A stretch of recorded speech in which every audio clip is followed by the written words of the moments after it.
don't need these right now. Wish I didn't need those two. Well, you win some, you lose some. Some sums are more important sums than other sums. I like it. I think I'll make it a saying. Some sums are more important sums than other sums. Say it, Peter. Some sums are more important sums than other sums. I like it. Hello there. I'm the narrator now. It's a lovely Tuesday morning, right? The sun is shining clear and bright. If you look out the window, you can see the sun clearly. Don't look out the window. Now, you got yourselves a great narrator. Truly spectacular. Boy, do I have a show for you. Really count yourselves lucky. Now, like movie stars, narrators have to have at least one sex tape in order to make a big. Believe me, I've had several. Would you rather have me or Kim Kardashian narrating? Anyway, as I was saying, our dashing men were stuck at Peter's house because of the snow. Because it's too dangerous to go outside because you shouldn't drive on ice. They were standing, looking out the window, looking at the snow. Peter was wearing a comfortable sweater because he just wants to be comfortable, okay? He had a hard day at work. He was looking forward to seeing a movie, but because of the snow, he can't. I can't believe it's snowing. Sleeting. Sleeting.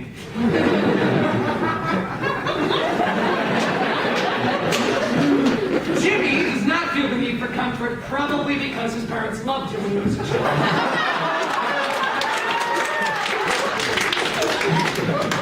Wait, are you talking about me? Of course, Jimmy, anyways. My name's Harold. No, your name's Jimmy, and you're wearing a red shirt. It's a blue shirt. That's a really nice red shirt, Jim. And you're not wearing a sweater. Is his name even Peter?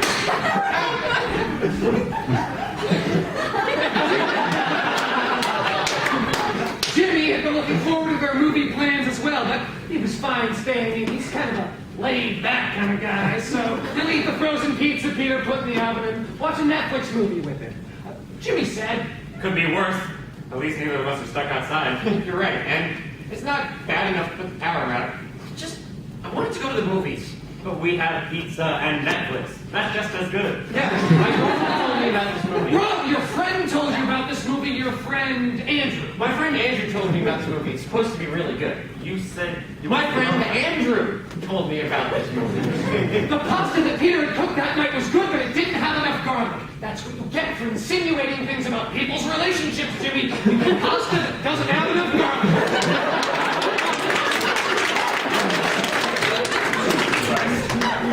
Don't you bring the fascist religion in here. This is judgmental narration. Weren't we supposed to be eating pizza? Shut up! Just go along with this. He isn't going to stop just because you keep arguing with him. But wait, if we fight him enough times... There is no such thing as enough times. Can't you tell? We've gone through this enough that you should know by now. All right, this must be a dream or something, right? Where you're both just crazy. I am not crazy. How can you not remember?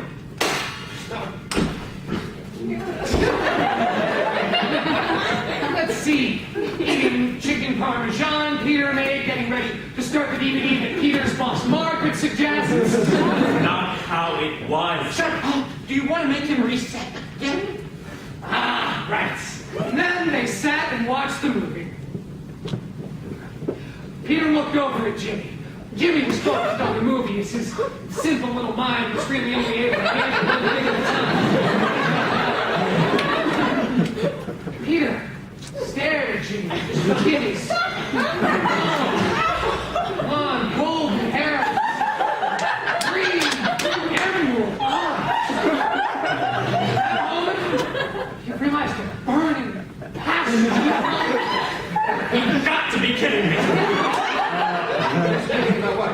Burning passion? First of all, that's a ridiculous cliche. And second of all, you don't have a burning passion for me.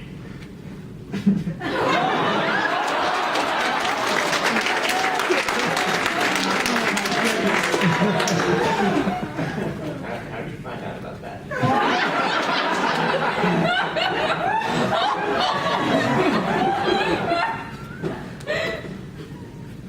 Peter knew he had felt this love for some time. He just hadn't been able to admit it to himself. But now that he had realized the truth, he just couldn't contain it. There is no truth, Jimmy. That's not my name. Jimmy, Let go of me.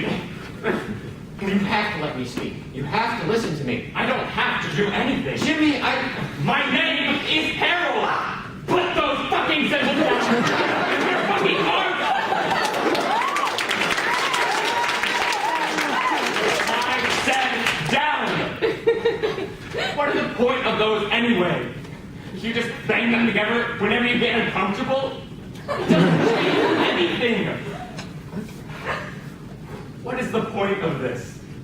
You just get whoever this is to go on with your weirdo fantasies, and we have to act it out for you? You just get to tell us what to do. You just come up with whatever shit you make us feel like we need to say or do? Why are you doing this? If you can give me a straight answer. I guess, legally speaking, I had what you would call an abusive father.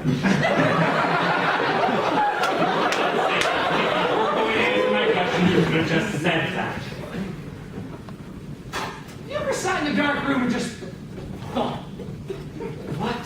Just a dark room, you yourself and your thoughts. You know, just whatever your thoughts can create. When there's nobody else, no lights, no sound, nothing. Just whatever your mind creates, you can create your own reality.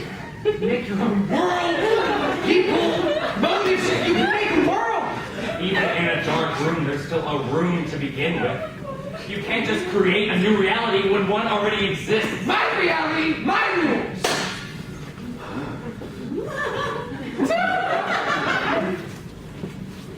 I love you.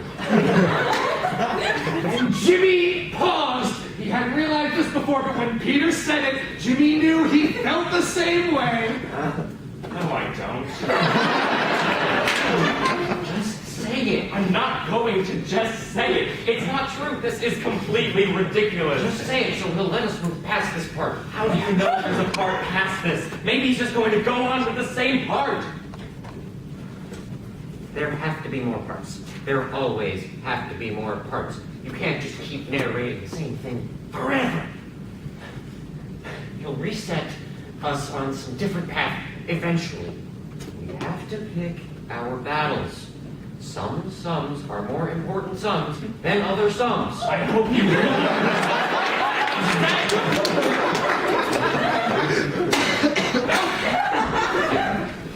And then Jimmy said,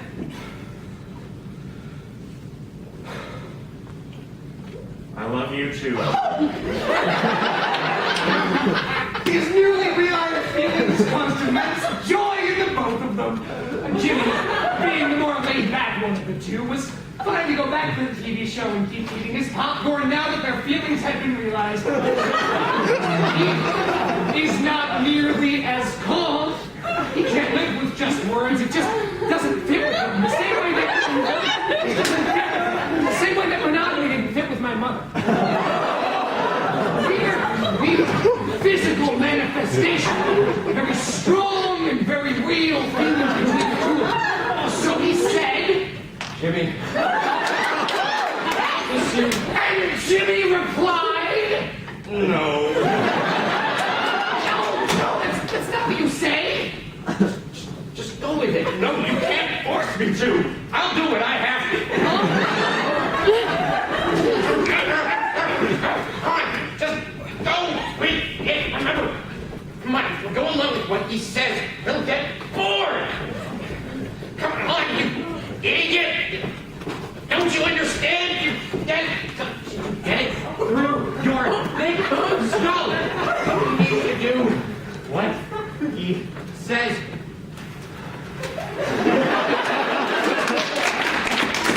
An excuse to make you suffer. Just enough to keep us from really going against him. I know how this goes. Just fucking trust me.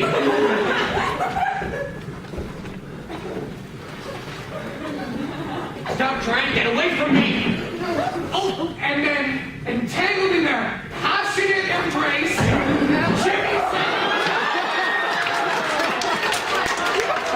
If I had to peg someone as a rapist, you'd be at the bottom of the list. "Oh, that's not what you're supposed to say. Stop ruining my story." Not your story. It's our story. We're the ones in it. And you're ruining it for us. I'm messing it up.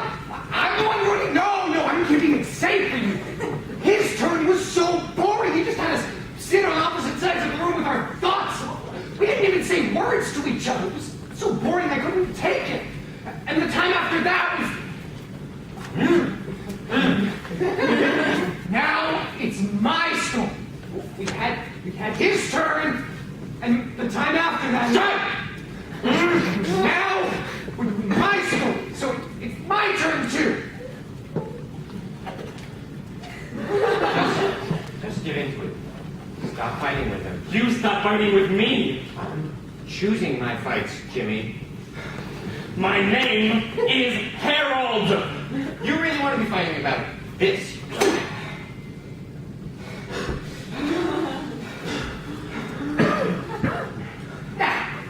I'm hoping I won't need to do that again. I hate resetting when everything's getting so juicy and heated. Now, some moments are just too good to lose. Some sums are more important sums than other sums. No, I did not just say that! Put those down, Brock!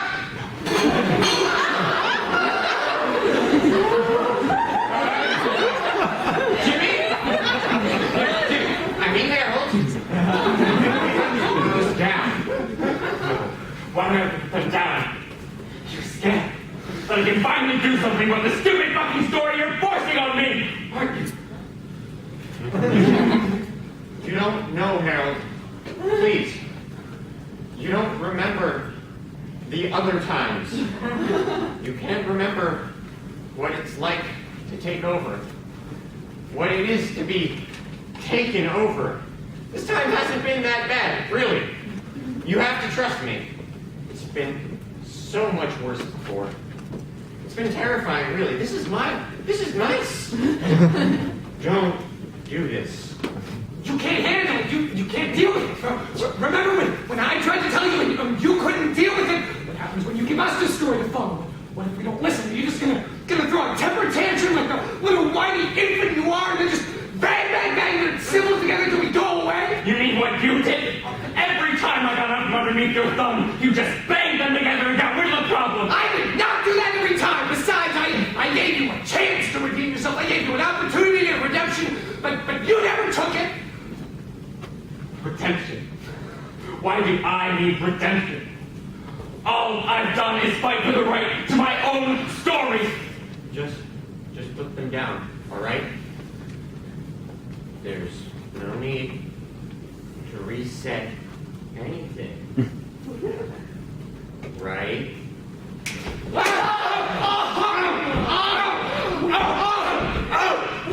Okay. You're fine. Put them down.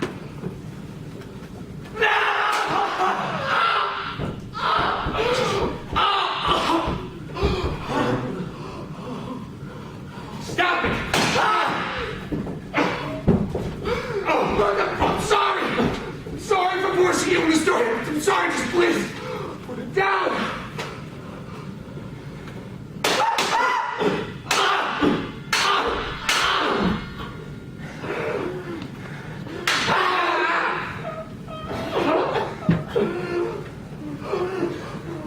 How could I forget this?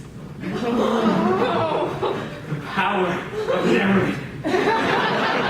The peace of finally deciding everything. How these two idiots stole power from me. I'll never figure it.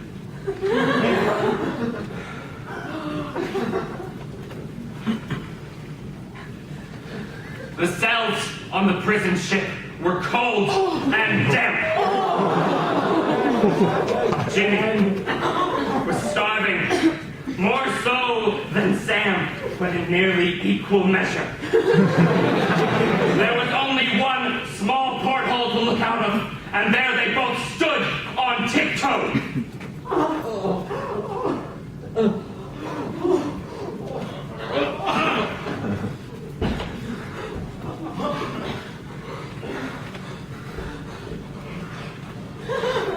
Jimmy knew that he was near death.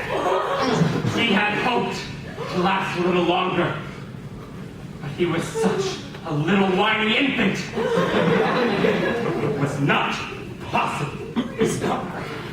This time. It's... Shut up!